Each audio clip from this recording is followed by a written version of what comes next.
corazón no temerá. Cuando estoy desesperado, tu mano no me soltará. Cuando me encuentro sin aliento, yo sé que todo siempre tú lo haces bien. Yo sé que todo siempre tú lo haces bien. El mar abrirás, tu mano lo hará, tu amor todo lo vencerá. Yo sé que todo siempre tú lo haces bien.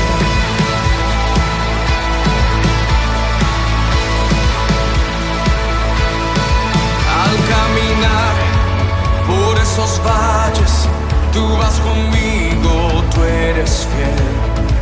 Porque yo sé, tú no me dejas, tú me rodeas, no temeré. Cuando me encuentro sin aliento, yo sé que todo siempre tú lo haces bien.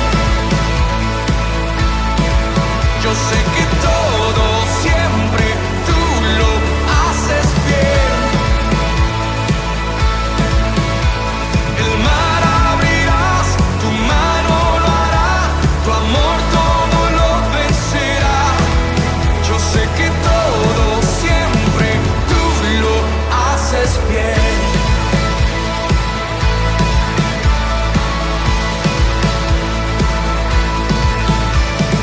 En la oscuridad a mi lado vas, siempre permaneces. En cada temor de tu mano voy, siempre me sostienes. En la oscuridad a mi lado vas, siempre permaneces. En cada temor de tu mano voy, siempre me sostienes.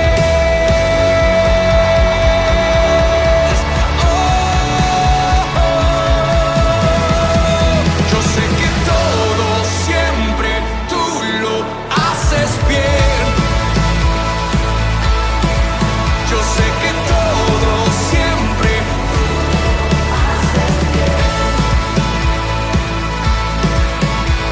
el mar abrirás, tu mano lo hará, tu amor todo lo vencerá. Yo sé que todo siempre tú lo haces bien. El mar abrirás, tu mano lo hará, tu amor todo lo vencerá. Yo sé que todo siempre tú lo haces bien. Yeah. ¿Cuántos lo creen?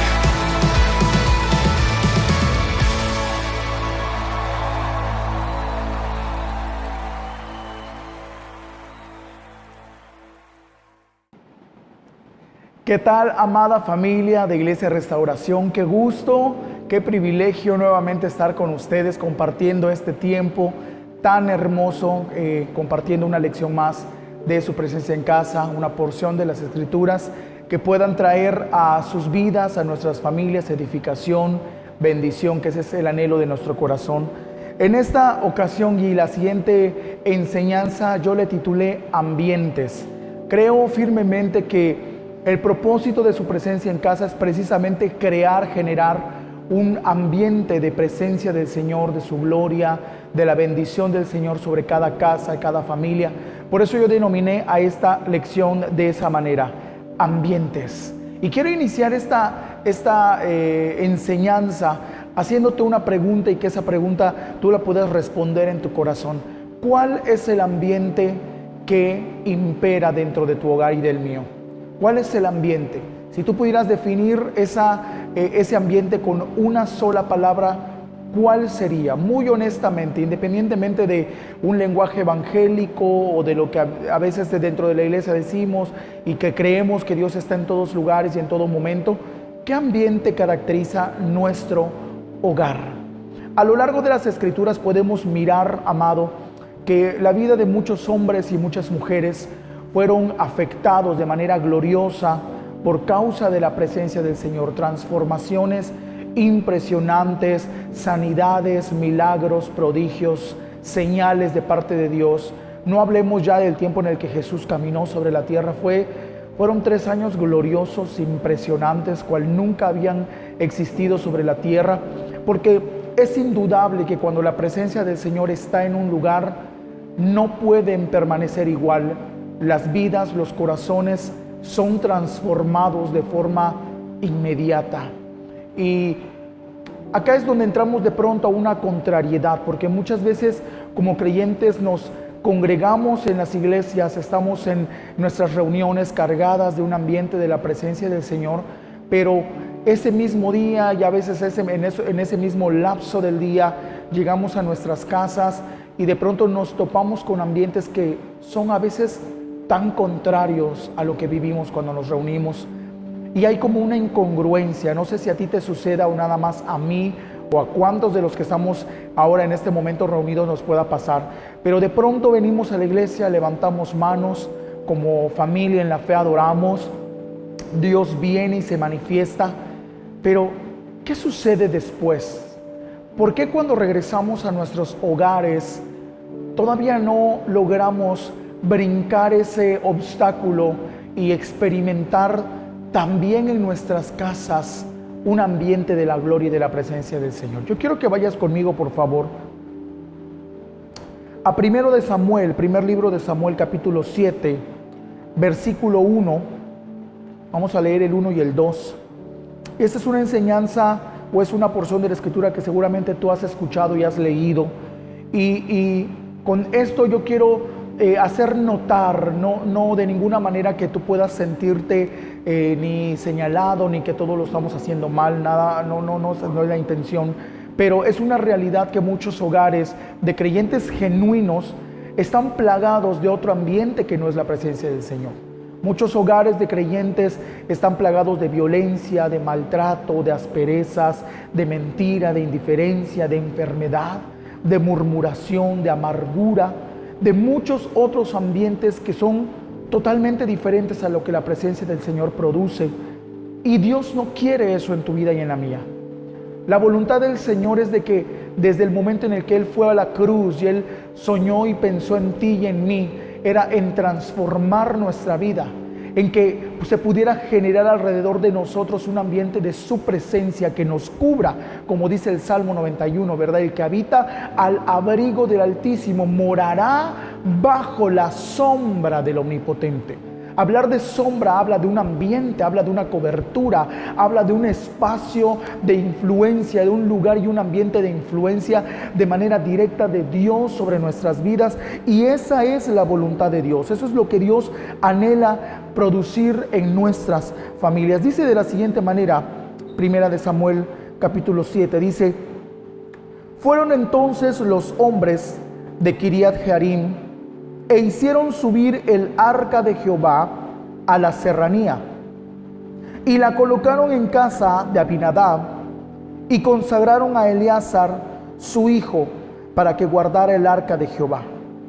Mira lo que dice el verso 2 y léelo muy detenidamente. Dice: y desde el día en que el arca quedó en Kiriat Jearim, pasaron muchos días.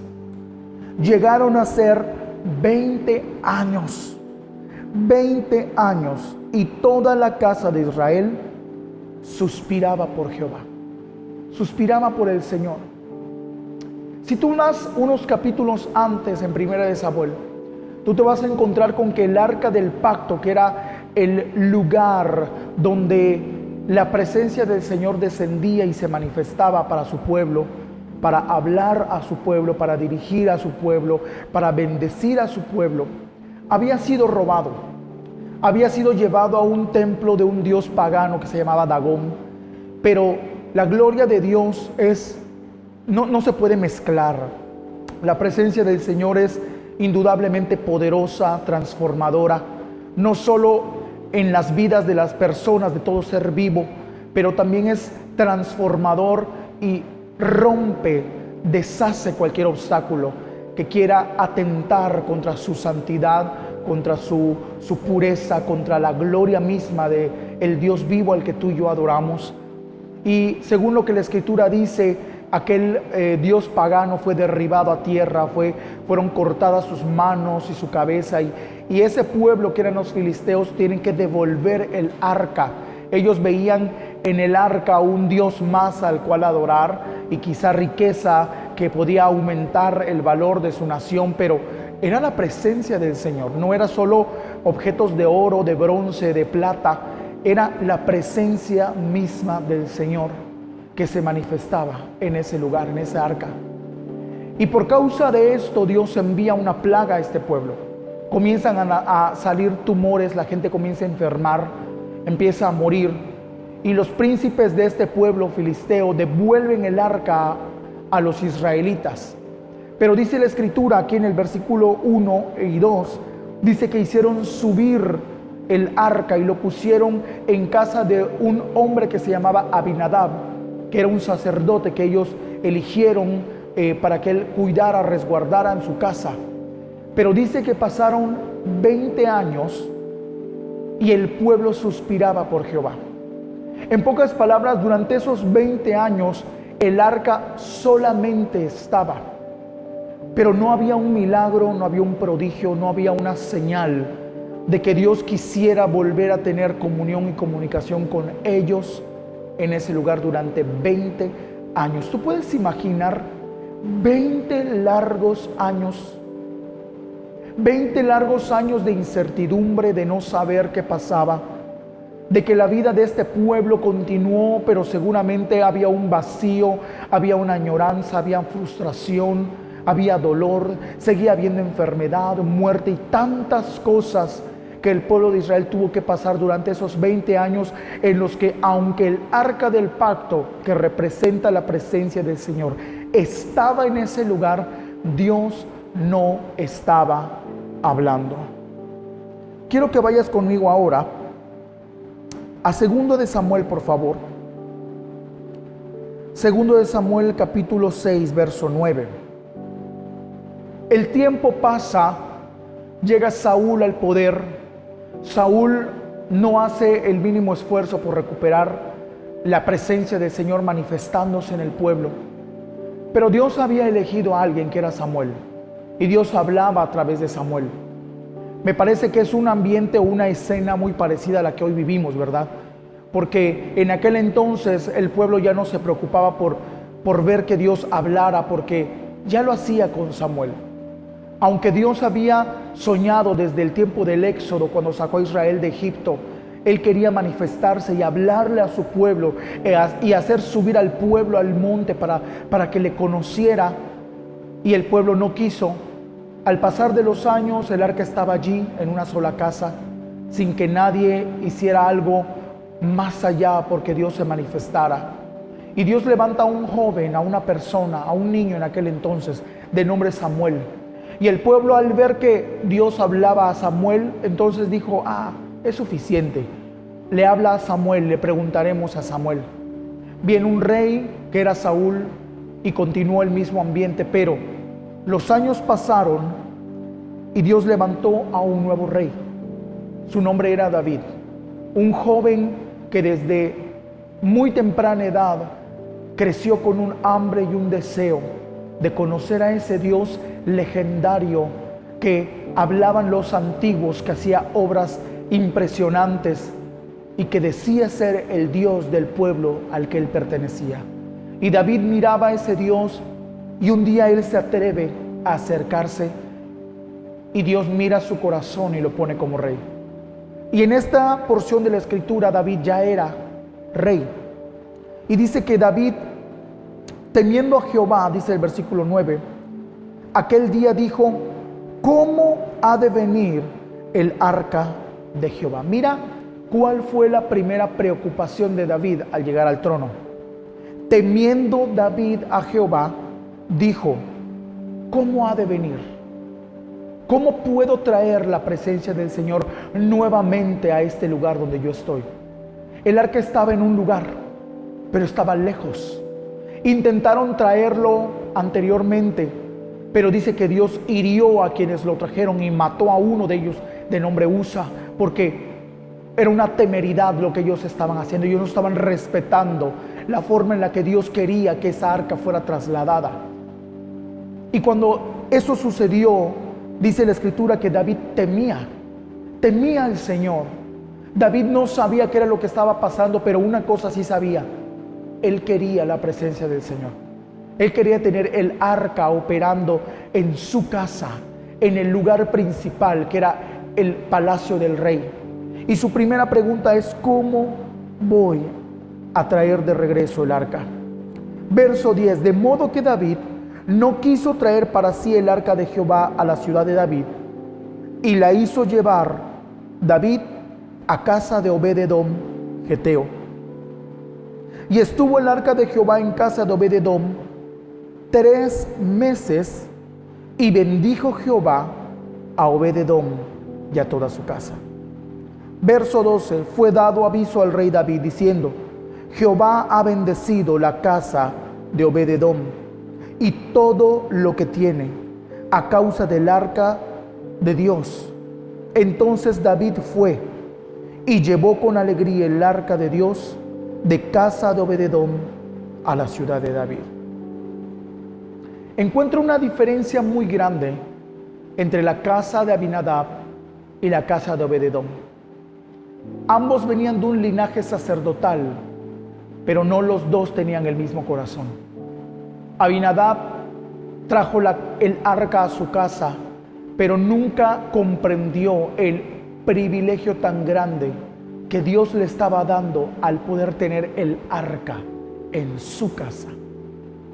No sabemos, porque la Biblia no relata cuál era la actitud, pero por la revelación podemos comprender que el corazón de Obed-edom estaba ligado al corazón de David, que el mismo anhelo que había en David había en Obed-edom, porque David, al tener un anhelo y un deseo tan grande de traer el arca a su ciudad, a la ciudad principal, a la ciudad de David, y al no poderlo lograr, él no iba a dejar el arca en cualquier lugar. De ser así, él la hubiera dejado en casa de Abinadab, pero él la sacó de casa de Abinadab porque él anhelaba que el arca estuviera en un lugar donde se le rindiera culto, homenaje, se reconociera la importancia de esa arca que era la presencia misma del Señor. Entonces, si esa carga había en su corazón, David no iba a dejar el arca del pacto en cualquier lugar. Por eso eligió cuidadosamente dónde la iba a depositar antes de traerla finalmente a la ciudad de David. Y la lleva y la deja en casa de Obed-edom. De aquí podemos entender 3 puntos importantes, amado, que yo quiero dejar en tu corazón. El primero de ellos: Dios está en todos lados debido a su atributo de omnipresencia. Esto es algo que es indudable. Dios está. No podemos decir que en algunos lugares Dios está y en otros no. De hecho, incluso hasta cuando nosotros entiendo que a veces no lo hacemos en un espíritu incorrecto, ¿verdad? Cuando a veces decimos que le damos la bienvenida al Señor, al Espíritu Santo, hasta pareciera que como que Él no estaba y acaba de llegar. No, realmente Dios siempre ha estado en todo lugar. Dios es omnipresente.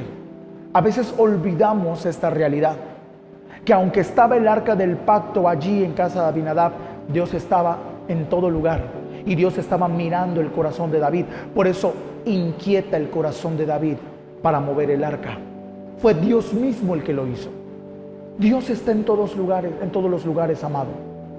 Cuando tú y yo dejamos de entender y de percibir que Dios está, podemos cometer el gran error de vivir nuestras vidas aparentemente cerca de Dios, pero solamente envueltos en una rutina religiosa. La religión nos enseña que a Dios solo lo encontramos en la iglesia, pero Dios está en tu hogar, Dios está en tu habitación, Dios está en la iglesia, pero también está en tu trabajo, en tu negocio, en tu oficina, en el lugar en el que tú te encuentras, ahí donde sales a hacer deporte, ahí donde sales a divertirte, ahí donde sales a que tus niños se recreen, ahí cualquier lugar en el que tú y yo estamos, allí está la presencia de Dios. Dios es omnipresente. Él no depende de que tú y yo le percibamos. Él simplemente está porque Él es omnipresente. Es algo que solamente Él puede producir. Por eso la Escritura dice que Él lo llena todo en todos. Por causa de Él todo subsiste. Por causa de Él, de su palabra, de su presencia. Pero también quiero que tú comprendas como un segundo punto, que aunque Dios está en todo lugar, Dios puede manifestarse de muchas maneras o puede incluso no manifestarse. Si tú miras el ejemplo de Abinadab, Dios estaba representado en el arca, pero Dios no se manifestó en la familia y en la vida de Abinadab. 20 largos años desperdició y Dios nunca se manifestó. Yo no puedo imaginar algo más frustrante que 20 años y después mirar que en otro lugar y en otra casa en 3 meses Dios haya hecho cosas gloriosas. Si yo estuviera en el lugar de Abinadab, quizá crecería en mi corazón una frustración muy grande de poder mirar que la oportunidad más grande que cualquier ser humano tenga sobre esta tierra se le haya ido de las manos. 20 años tirados a la basura. 20 años de haberse encontrado con Dios, aunque sea una sola vez, pero nunca lo logró. Y otra persona en 3 meses haber visto a Dios. Amado, aunque Dios está en todo lugar, Dios no se manifiesta igual en todo lugar. Porque mucho tiene que ver el corazón de aquel que está. Mucho tiene que ver la actitud de aquel que está en ese lugar. Dios quiere manifestarse, sí, pero no lo hará a menos que encuentre un corazón que esté dispuesto a conocerle.